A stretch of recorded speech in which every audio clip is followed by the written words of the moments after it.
Hi, my name is Ron Blue. I've been doing a lot of reading recently, and it seems like anything that I pick up talks about an economic crisis. Or I turn on television and I get advice. Or I see advertising. And one of the advertisements that I see is to buy gold, for example. And I've been asked, what advice should I be careful of? Well, buying gold is one that I should be careful of. But there's other advice that I should be careful of also. And I would say it this way.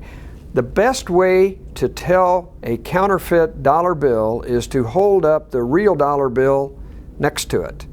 And that is the only way that you can tell a counterfeit, is when you compare the counterfeit with reality. And I would say, when you're looking for advice, holding up God's Word against the counsel that you're hearing about or reading about is the way to test whether this is good advice or not. And I can tell you this, there is no easy way out. There is no magic cure. There is no magic bullet that is going to help people avoid the crisis that they're in, except to follow biblical wisdom. And that is to get your house in order. And how do you do that?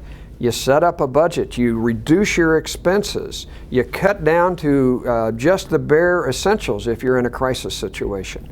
Secondly, you use the cash flow that you free up to pay off your short-term debt so that you don't have those big credit card payments.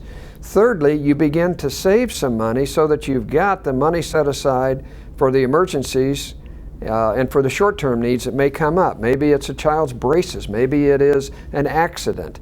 Maybe it is a house repair or a car repair. You need some money set aside for those things that are going to happen. And then lastly is you take a total look at your finances and you set some long-term goals and you prioritize those goals so that you organize your finances according to a plan. If the advice that you're hearing is not consistent with those four principles, it's probably not good advice. Hold up the advice that you hear against God's Word to see whether or not it makes any sense or not.